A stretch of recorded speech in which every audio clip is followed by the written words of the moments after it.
Hello everybody, welcome. Thank you for joining us. So yeah, welcome to another Light Bytes, and this is the Hog Club edition. So thank you all for joining us. For anyone who's new to Light Bytes, it's an event that we run on the first Friday of every month, and every month is a different topic. So this month happens to be Hog Club because it tied in with the Hog Club project we were doing. We've done designer roundtables, programmers roundtables, we chatted to various industry associations, so it's always something different. So if ever you're at a loose end on a Friday night, on the first Friday night of each month, this is a good place to hang out, and hopefully it'll always be different, and you can always join us for a little bit of a chat. So I'm just going to do a quick round robin and introduce everyone who's in the room with us. I'm Declan, I'm the training program coordinator. I'm based out of the London office, and that's all I kind of need to say really. I'll pass on to Sarah Claassen so she can introduce herself. Hi Sarah. Hi Declan, hello everyone. I'm the product manager for the Hog4 family based in Germany, but I work a lot with the guys in Austin, so happy to be here. Cool, thanks for joining us. Colin, I'll come to you next. Hello, hi everyone. I'm Colin Wood. I've been doing the hog training in the UK and sort of around Europe for quite a long time now, about 7 years or so, whilst continuing to work as a lighting designer primarily in theatre, and then also a hog programmer for events and TV as well. Cool, thank you very much. And we have our Hog Club members with us. Chris, I'll come to you first. Hi, I'm Chris. I'm the Creative Light Control student from Rosebruford College. I've sort of been doing lighting for 6 or so years now, sort of programming and design, and then at Bruford we're learning more and more and getting more experience on various consoles, including Hog now. Brilliant, thank you very much. And following on, I'll come to your partner in crime, Daniel. Yeah, hello, I'm Daniel. I'm also a second year creative lighting control student at Rosebruford. And yeah, like Chris, started off in school and kind of explored and done a bit of theatre stuff, so yeah. Brilliant, good to have you with us. And Jack. Hi, I'm Jack. I'm a third year live event production student at Bytes Academy up in Yorkshire.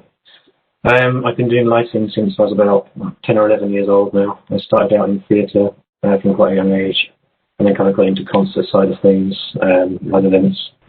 Yeah, that's me really. Brilliant, thank you very much. So first of all, I just want to say thank you guys for taking part in the Hog Club project. I know 2020 has been a weird year for everyone. Hog Club included. Obviously we haven't been able to get out and do as much Hog Club stuff with you guys as we would like to have done, and likewise you haven't been able to get out and do as much Hog Club stuff as I'm sure you would have liked to have done. But thank you very much for taking part in this. It's been really good. We were supposed to have one more person who unfortunately was not able to join us today, so we won't be looking at his work because it's, you know, I want to give Arthur the chance to sort of introduce himself. But obviously, when it becomes available, we'll add it into the Hog Club team so everybody can see his work. So thank you very much. So for anyone who doesn't know, Hog Club is a program that we've been running in the UK, and it runs in the States as well. Is that correct, Sarah? I think I'm right in that. I do not know. Okay. I'm so at risk of putting myself into trouble, I'm going to say that it runs in the UK, and it's basically it's an opportunity where we offer some training to colleges on the Hog platform, and we leave some consoles accessible for you guys that you can take out in gigs, and you can use the desk, you can use them on your shows, just so you really sort of get comfortable with the Hog platform. And I think so far it's been really successful. This year, of course, been a bit weird, but hopefully next year, as shows start to pick up again, more and more gigs and events start happening, colleges start putting on more shows again, hopefully there'll be more opportunities for you guys to use the consoles. And on that front, please, at any point, feel free, if you need a hand, reach out to us, and we'll do what we can to help you. As soon as we start doing new training events, we'll let you know. But if there's anything else we can do, if you get stuck on something, you can always reach out, and we'll do what we can to help you. So I think I'm going to share my PowerPoint screen again with everybody. I didn't do any on my phone. So far, I'm just in a web chat at the moment. we have an extra attendee. That's no problem. Welcome.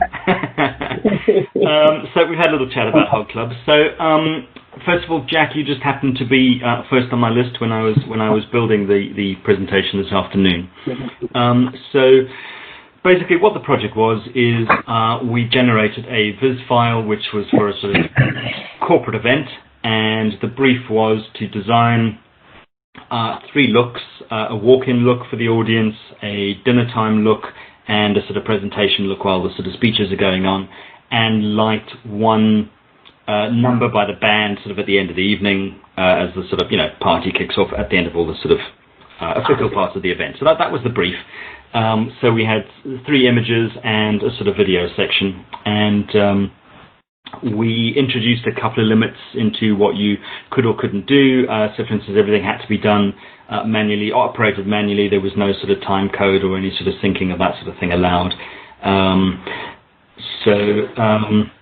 Yeah, and I think, thanks for your submissions. I think you've all done great work. So Jack, I'm going to start with you and have a look at your walk-in look. So if you want to sort of just chat us through your approach, just give us a little bit of sort of little bit of background into how you arrived at this look. Yeah, sure. So I wanted something to kind of give a kind of a relaxed feel, a nighttime sort of feel. In my head, it was set at night. I'm not sure why, but there we are. To kind of relax people and just kind of get them into the environment. Personally, I find blue to be quite a chills kind of nighttime colour. On the back, obviously, you've got pixel mapped the Hog logo. So I think the colour as well matches the logo as well as the ETC kind of colour theme. I also introduced some movement in some of the solar frames up in the rig with just kind of a warm temperature. So it's not all cold. There is some warm spots in there as well as the movement to keep it kind of interesting. Brilliant. Thank you very much. Yeah, we've all done sort of the odd corporate gig every now and then, and it's great that you were able to sort of pick up on some of the corporate colours, because I know what it's like. I've done shows where you sort of create these lovely presets and you don't hear anything from the client all day long, and two minutes before the show starts they go, oh, can you change that to be corporate red or whatever it is. So well done for picking up on that. I did have one experience once actually where the company's colours was green and black, and they asked me to create a black colour, and I got very confused and said, "That's an interesting one." Yeah, always a treat. They say that generally the sort of rule is that everyone in the world has 2 jobs: their own and lighting.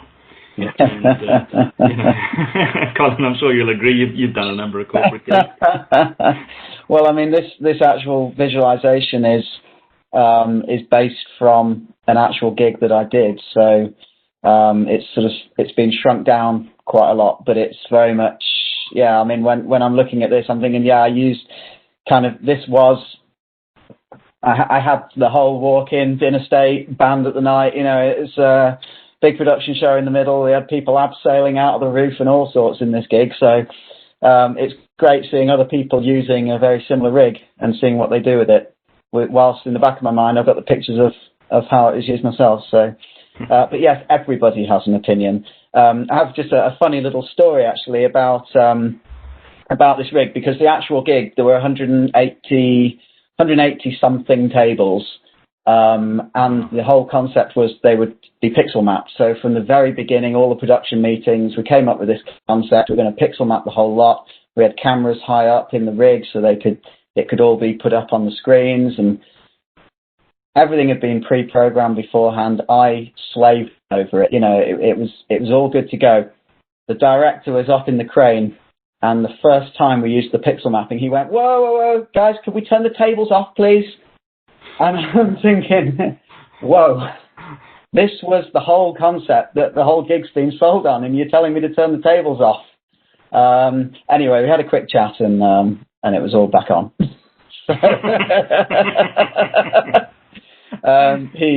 It was an interesting emotion that went through my head, that's for sure. Cool. So next image, this is your dinner time look, I believe. Yeah. I should have labelled them, sorry. So it's the same thing. Went for a warmer colour from the bars on the ceiling, purely because if you're eating food, you don't want it to look blue. That's going to turn people off their food. And I think warm colours promote conversation. Personally, it's not as dark. It doesn't feel like you should be reserved. It's kind of a more open light, I think. I also lit the stage a little bit as well, because dinner would have been presuming after the talk. So you didn't want to take the eyes off the stage because, you want to give kind of a hint that something else is going to happen there. So it was about kind of giving more life to the room, really. Brilliant. Thank you. And last image is the sort of presentation part of the evening. Yeah. So I made everything blue again, apart from the stage and presenters. I dimmed down the pars, because obviously you want to focus the attention to the stage. I thought having loads of different angles on the presenters would be interesting. It kind of makes something that's quite simple look quite complex. I kept everything else to kind of keep the familiarity throughout the evening. And then I think that's it for that one. Yeah, it's great. I mean, the immediate thing that I'm drawn to when I look at this is I really like the way the sort of focus is pulled in towards the stage. I think the sort of high sides position that you've got happening there is lovely. It really sort of pulls your focus to the two presenters. Very functional as well, because you've got to remember that whilst we're looking at it right from the front at the moment, the audience here, they're sitting on three sides. So being able to, the way you've lit the people at the lecterns all the way around there, very functional as well. Thank you. Great. And now this is where WebEx is going to get a little bit clunky. Because I was trying to do this whole very cool screen share thing from within WebEx when your video was in the PowerPoint presentation, but if I do that, we don't get the sound. And obviously a light show without any sound is less interesting for anyone to watch. So,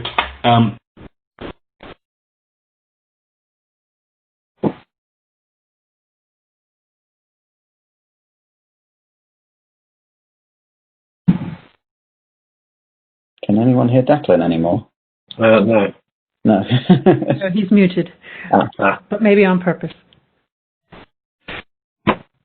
What kind of fixtures do you have over the tables in that model, Colin? They are colour source pars. Okay. They weren't in the original job, but we, for the use of this file, I picked more from the brand. Excellent. Yeah, I think when we originally did it, it was 180 something GLP X4s. It was a fun focus trying to do that from one end of the arena, being guided in by radio at the other end, that's for sure. which venue was this originally? It was done at the Rico Arena. It's been done twice. The first time the stage wasn't configured in this way. It was one flat stage along one side of the arena, and then a central square stage. And then the second time it was done, it was this shape stage. Right. We had cars driving out and all sorts. It was quite fun. As you do. Sent me grey in a day. Cool. So I've got the video queued up. The audio will play, but it'll be quite low. So if you want to hear it, turn up your volume. And I will try and remember to speak quietly at the end of the video, so I don't definitely when I kick back in. But anyone who's been on a WebEx with me before will know how rubbish I am, and even remembering to unmute myself. So good luck with that. Cool. Here we go.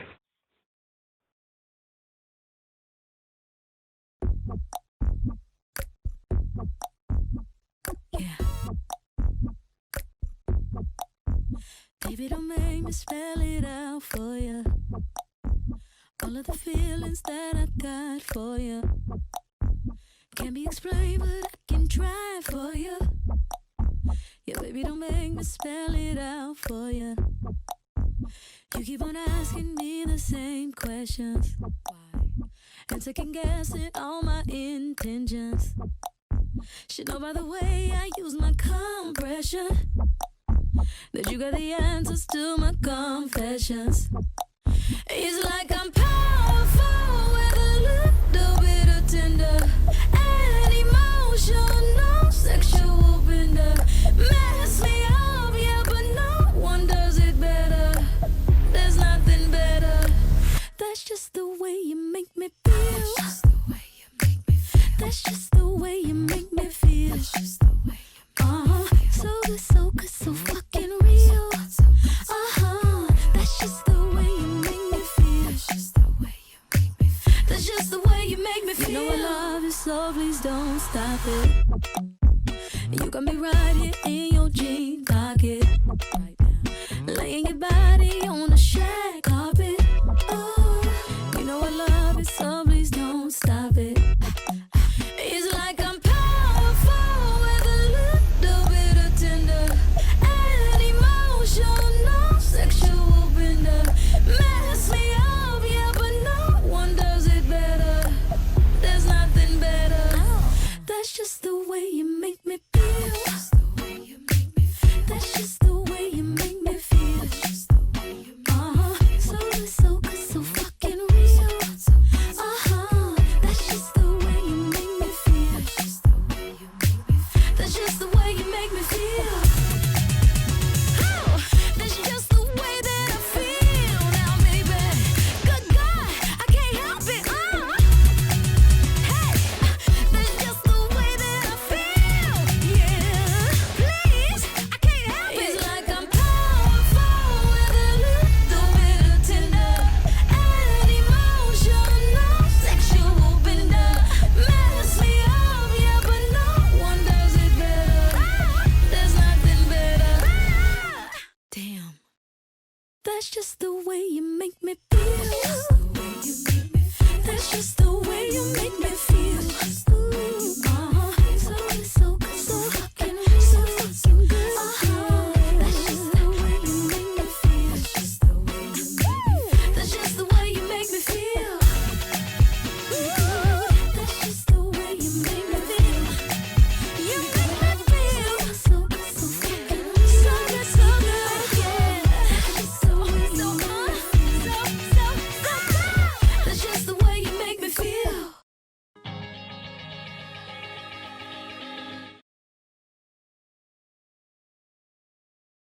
Well done, Jack. That, but just so you know, well done. First of all, when we post this live, I will put the link, the video, as a separate file that people can watch, so they won't see it with the glitches that we've just seen now. So I will present your work as it was originally intended.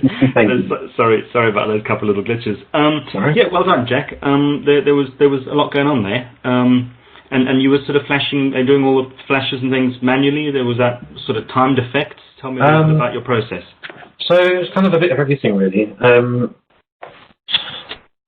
Blinders, apart from the pixel mapped ones in the roof, were obviously just busked kind of thing.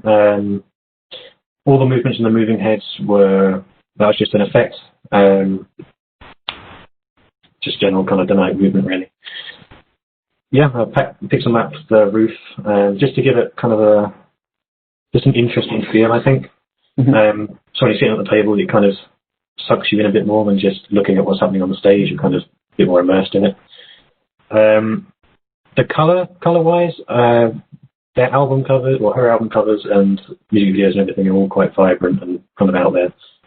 So I didn't want any of it to be normal, as it were. I wanted it to be kind of a bit weird. So that's why I went for the weird colour scheme. Yeah, it was kind of about representing her colour scheme and immersing the audience just with some dynamic things, not going too crazy, but just enough to kind of interest people. Mm-hmm. Yeah, I mean, the one thing that I will say right off the bat, and this is for both groups, not meaning to introduce a bit of a spoiler alert here, but thank you for lighting the band. Because, you know, the number of these things that we see on, I mean, you only have to watch any of these reality shows on TV. They do some lovely beam work and lovely aerial stuff, but the performers are all in the dark. So thank you for making sure that we can actually, you know, see the money. That was the first thing that, you know, I was really, really happy to see. And how long did that sort of take you to program in, Jack? It was about a day. That's all I really managed to squeeze out of it in between uni work. But yeah, it was a pretty full day of just experimentation and programming. Good. Can I ask a question? Of course. How did you structure it? How did you structure the show file? Was it all run out of one queue list, or are you working across multiple different masters, that sort of thing? So it was across, it was across about 6-7 different masters. Yeah. So it took me a couple of times to get it right, but and I would have optimized it a bit more, you know, given the time to do that with uni. Mm-hmm. But it was all sectioned off, so movers were on kind of one channel, certain effects were on another channel. Mm-hmm. So it's different cue stacks of how I section things off in my head, if that makes sense. Yeah. So, for instance, the moves at the beginning that kind of pulse in and then come out, along with like the mouth clicking, that was 2 cues. One was on, one was off, and I just made it auto run through until the end, and then it just releases. Mm-hmm. So there's a lot of that going on. So that, for instance, the flashing, the blinders flashing, that was just one tap again. That was on then off, and that was just kind of ran through itself as a chase and then released. Mm-hmm. Cool. Very good. Brilliant. Yeah. Thank you very much. Okay. Cool. So I'm going to come across to Daniel and Chris next, and then we'll circle back and you know, have slightly sort of broader chats. So I'm now just going to screen share. Give me 1 second. There we go. Okay. So Daniel and Chris from Rose Bruford College, you guys submitted your entry. So, and again, same brief, you know, same rig, same everything. So let's have a look. This is your walk-in look. Chat to us a little bit about your process. Yeah, so we obviously wanted a room which was comfortable to walk in. And we still wanted something which would be almost that Instagram worthy of, okay, this is where people are going to get here. They know that this is the look which people take photos of and then post before they maybe start. So we wanted something which kind of caught the eye, was a bit beamy, but didn't show off too much of what we had, especially with the song coming in later. We didn't want to use our whole rig, and so, for example, I think one of our, at least one of my favourite things that we did was use the, on the totems, we pointed the lights down or up, and highlighted the totems as if they weren't going to be beam fixtures. I don't know if Chris has more to add. I think, yeah, similar to the totems, we sort of use them sort of like uplighters, just to sort of highlight the metal. It's always something quite nice as you see truss illuminated, with a par at top and bottom or something. So we use the 750s on that, I think it is. And then we use one from each totem to cross over the stage with a rotating gobo, just as something to draw your attention. But once again, it's something I've always tried to do, which is not use all your tricks at once. You don't want to have the whole audience go, wow, look at that right at the start, because then 2 minutes into the song, there's nothing new to look at. You want to be able to surprise them at the chorus or something. So we didn't want to use all of the back truss, for example. We just used the center section. We didn't use the shapeshifters. We just wanted to keep it minimal, but eye-catching again, like Dan said. You want people to getting their photos before it starts and stuff, and have something impressive to look at the same time. Yeah, good. Thank you. You know, I mean, the thing I like what you picked up on about getting that sort of Instagram-worthy shot, because you're absolutely right. That is everybody's first instinct. They sort of walk in the room and they're going to, you know, selfie with that in the background, or you know, or just take a picture of that and sort of post it out. So that's a really good thought process. And at risk of giving my age away, it's absolutely a generational thought process, because that wouldn't be my sort of immediate go-to look. I mean, of course, I'd want a good-looking preset, but my mind wouldn't be going, I need a good-looking preset because people are going to take pictures of it. So, fair play. This is your dinner look. I'd say similar to what Jack did. We warmed up the tables because we were thinking about, if you're eating food, you want to be able to see what you're eating on the plate. You don't want something to be off colour because you might want to eat it. So people need to have visibility and be able to see what they're doing. Mm-hmm. We took some of the attention off the stage, less crossing over. We just had a few of the 1500s doing a gobo, what looked like water over the stage, keeping some blue in there. And then the back truss again just going up over the audience. So there's something to look at, but it's not the focus anymore. We wanted to put the highlight on the tables as people ate. Mm-hmm. Yeah. And was there any, I mean, I couldn't tell from the static image, but was there a sort of dynamic component to this? So were there sort of gobos rotating, or was it just a sort of static look? Yeah, I think, I can't remember now, actually. Did we have Off the top of my head, I can't remember. I think we definitely gave it a go. I can't remember if we kept it, though. Right. Yeah, I think we did, because that was why we used the shutters in the fixture to keep it all off the floor, only onto the stage, so that the gobo rotated. Yeah, that was definitely one of my favourite features of this. It's almost like you had a water feature that kind of, I don't know, it takes me back to some of the nicer restaurants I've been in. But yeah. Cool. Anything for anyone else before we look at the next image? What I would just say, what I do like here is that the tables are sort of very sympathetically lit. There's no, whilst people want to be able to see their food and have good conversation with people lit naturally, when they're having dinner in a sort of corporate setting, they don't want to have a beam planted in their face either for the hour that they're eating. And I think this is very nice that it's very subtle. They're lit from above. There's nothing that's going to cause somebody to get upset and start complaining, and it's always something that does need to be considered in these events. That was something we played with. We played with using the Unos on the stage, but then you see one beam going across, and you think chances are that's going to hit somebody in the face, and that's going to be annoying. So we tried to lift everything up over the audience. And I've also noticed that in both your work and Jack's, there wasn't any, or at least not clearly on the photograph at any rate, didn't seem to be any texture or sort of gobo wash over the tables, which certainly for the serving session I would have thought is a really good choice, because you've got a lot of waiters and a lot of traffic moving around, and as soon as you introduce texture on an already textured carpet, you're potentially introducing some trip hazards. So I'm quite glad that it's been kept quite neutral from that point of view. Whether that was your intention or not, I don't know. But you can say yes, it was, and we'll believe you. That's absolutely fine. And your last image is the speeches, the podium look. Yeah, we knew we wanted a backdrop of some sort, so we used a beam with the lights, which we quite liked. At the back, you can see we put the iris and the zoom right in, and then we wanted it to be different from the other states, to show, okay, this is clearly something else which is happening now, and kind of it does change the mood a little bit. But equally, we've kept the totems lit up as they are. In different colours, and we also shaped the stage as well, so you can probably see we used I think it's a 1500, so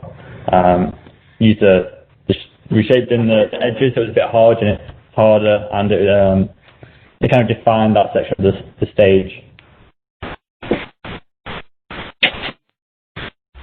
Yeah, no, it's great, and again, you've clocked the fact that there's audience on, sort of wrapping around it, and you've made sure to sort of light them from all sides, which is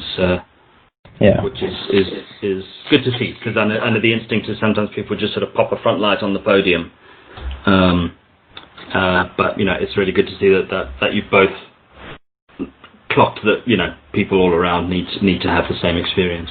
Mm-hmm. I like a lot about this look that it's got a very fashion show look to it.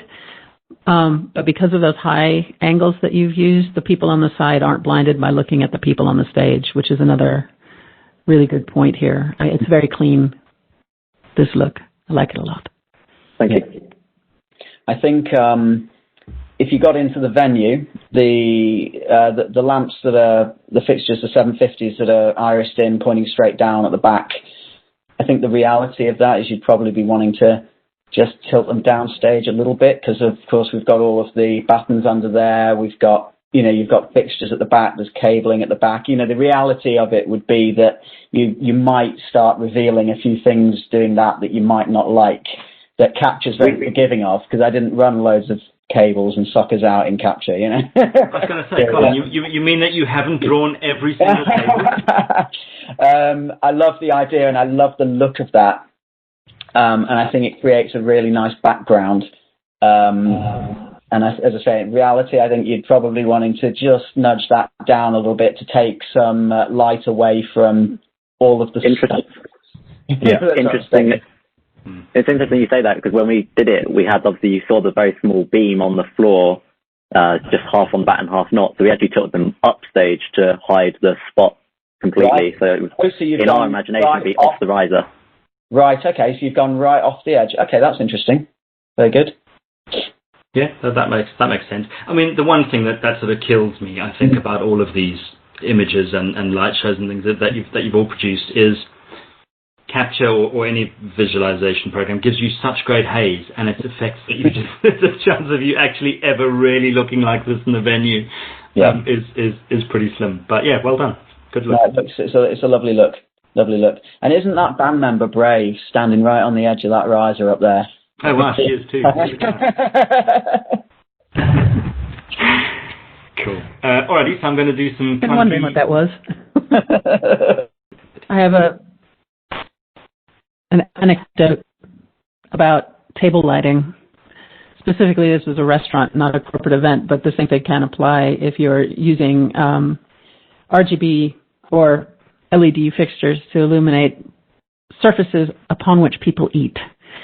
And that is that you, please, for everyone's sake, should always consider using a fixture that is more than just RGB. I was in a restaurant that was in work. It was not yet really opened yet, and its architectural lighting system or control system was a bit off at the time. And we were eating in it anyway, and it was all lit by RGB tape, the entire place. And so basically what happened is it went to RGB full, right, RGB white, which is not white. And then they served a lovely starter, which was a roasted red pepper and something green salad type thing. And this glowing nuclear dish appeared in front of all of us where the red was so red and the green was so green. It was quite literally the worst possible environment to eat food. So in your future work, as you light tables and things like that, and I know fixtures are much better now than they were 10 years ago or so, but it's really important to have more than just RGB lighting food. Absolutely. And if it was a fish dish, I suppose they could have called it fish and chips. Hey, I'm here all week. Okay, good. I have the video queued up. So again, same thing. Turn up the volume, and here we go.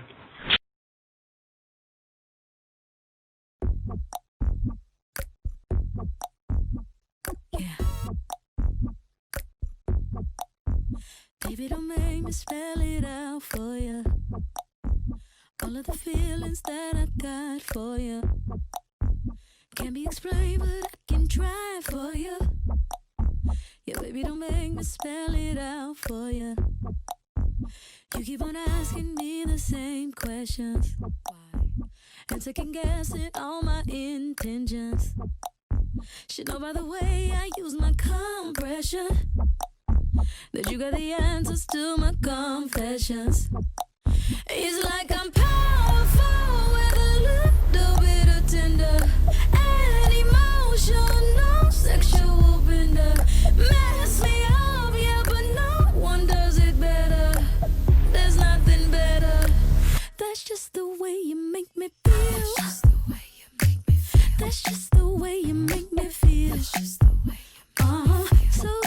so fucking real.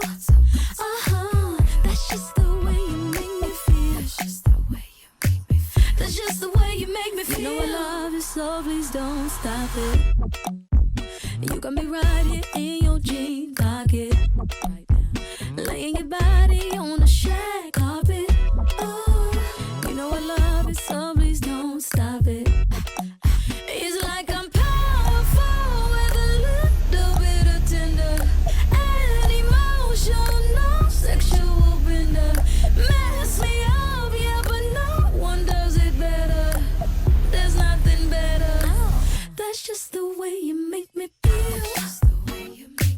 That's just the way you make me feel. So fucking real. That's just the way you make me feel. That's just the way you make me feel. Oh, that's just the way that I feel now, baby. Good God, I can't help it. Hey, that's just the way that I feel. Yeah, please, I can't help it. It's like I'm powerful with a little bit of tender and emotional, sexual bender. Mess me up, yeah, but no one does it better. There's nothing better. Damn, that's just the way you make me feel. That's just the way you make me feel. So fucking good. That's just the way you make me feel. That's just the way you make me feel. That's just the way you make me feel. You make me feel so fucking so good, yeah. That's just the way you make me feel.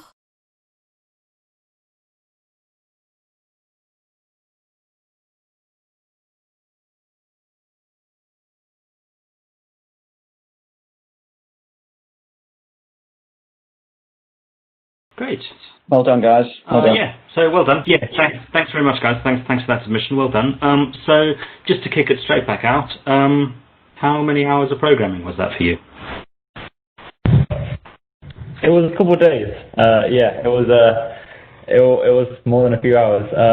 I think some of that time was getting used to how the hog thought again. Obviously, we did the training, but yeah, it's kind of It has been a year. Yeah, keeping on mind. Been a year, so. Keeping in mind in that hog thought process, but was I could definitely see it, especially as I got through the Q stack as well. It getting neater and quicker. So yeah. And how did you structure that within the Q stack? Was everything in one queue list? No, so we had a main queue list, that kind of made at least the base colours and positions and most of the looks, to be fair, most of the hits.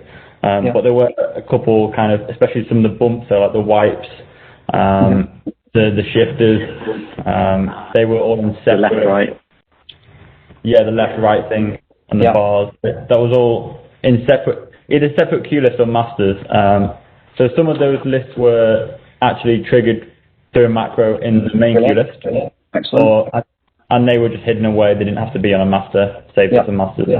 And then some of them were hit with a button. So, for example, the wipe and when the Unos would hit, I think it was 2 rounds of that in one button click, and then so that meant if I was out of time, then I could try save it. Well, it sounds like you took quite an efficient approach to your programming, which is good. Rather than programming that wipe, 100 times throughout the whole track, just program it once and just keep triggering it. Very efficient approach. So that's good. It's good. We didn't have to do it twice. It had to run twice per hit, per button press, because the second wipe was actually a shorter length of time by point something of a second, and it would throw it off. So we had to trigger it twice, but that also gave Dan triggering it a bit more freedom and not pressing the button every second. So yeah. No, it's good. It's very, very nice. Well done with that. Cool. And again, thanks for lighting the band. It's always good to see to see the people you're actually there to see. Which is good. We tried to shake up the lighting of the band as well. So the lead singer was more mainly lit, and the others were kind of lit in a slightly different colour. And then partway through it did, the whole band as well. So we still tried to keep, we knew the money was there, but then also the band are respectable artists. Mm-hmm. Okay. Yeah, we went back through and did key light all afterwards, and just refined it and made sure it was all working all the way through. Mm-hmm. I mean, that tends to be my approach to things as well. Is I get the looks in, and then I go back afterwards and plumb in the face light or whoever it is. And it's an approach that, while it makes sense in our mind, it normally puts panic in the fear of the rest of the creative team and the director, because the first time they get to the rehearsal, you normally haven't got as far as putting in the front light yet, and you end up getting these notes going, oh, the faces are dark, I can't see people. But I appreciate the process attached to that. In my mind, it makes sense. I would have probably done it the same way. Mm-hmm.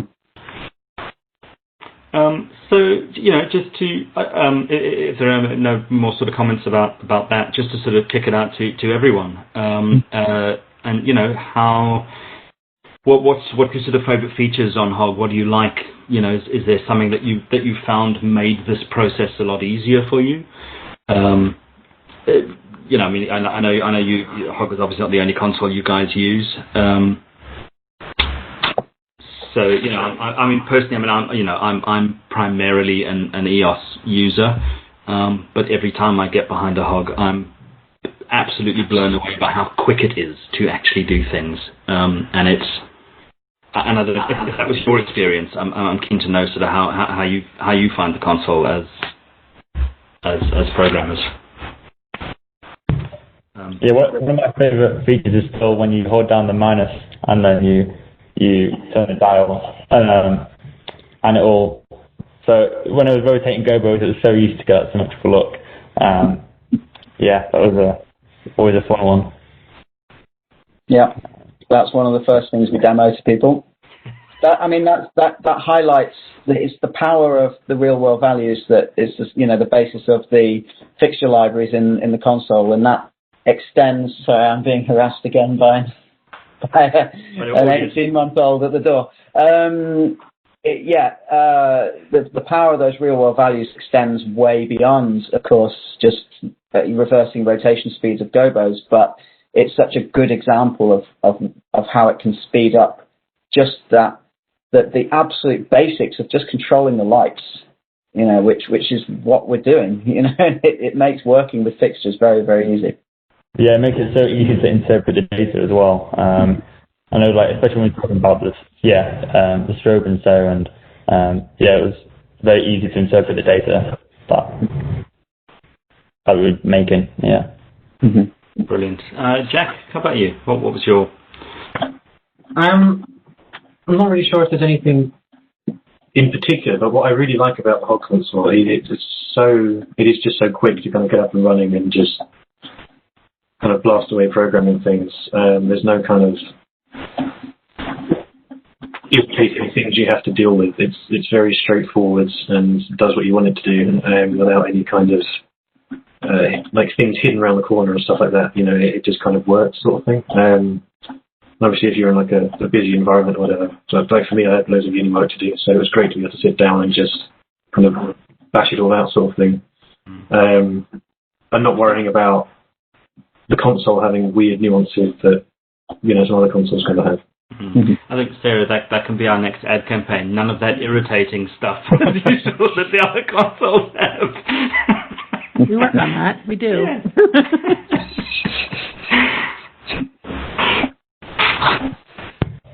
And given assuming that the time wasn't an issue, is there stuff you would have liked to have done differently if you sort of had to take another stab at it?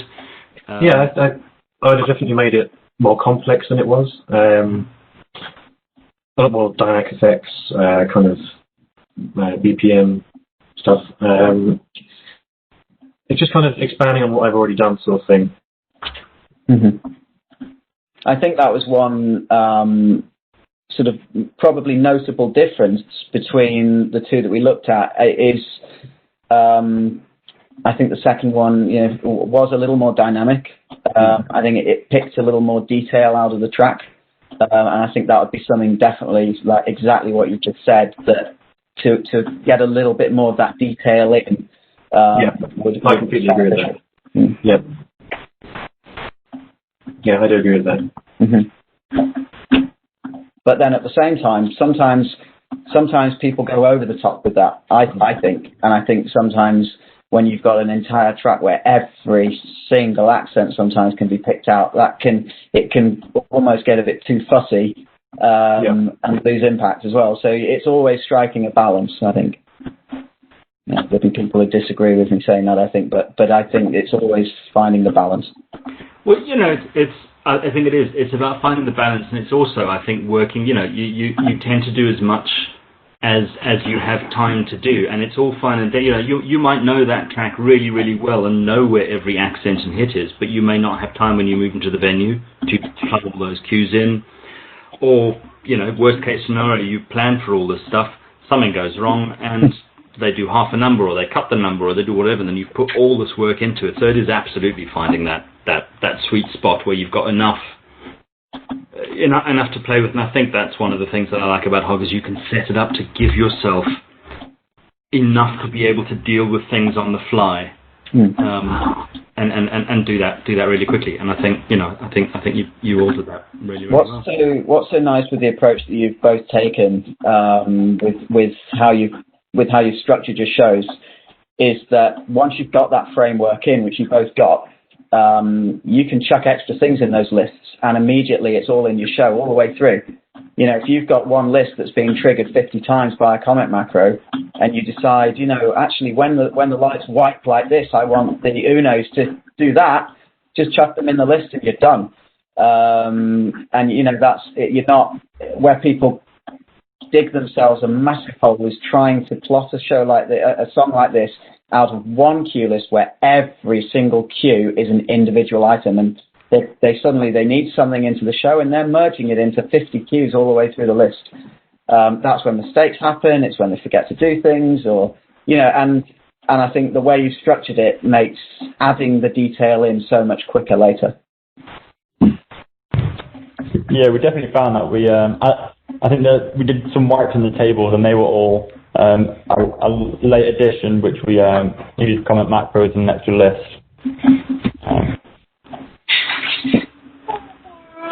Good. So yeah, from my side, again, just thank you very much for taking part. Excuse me. No problems at all.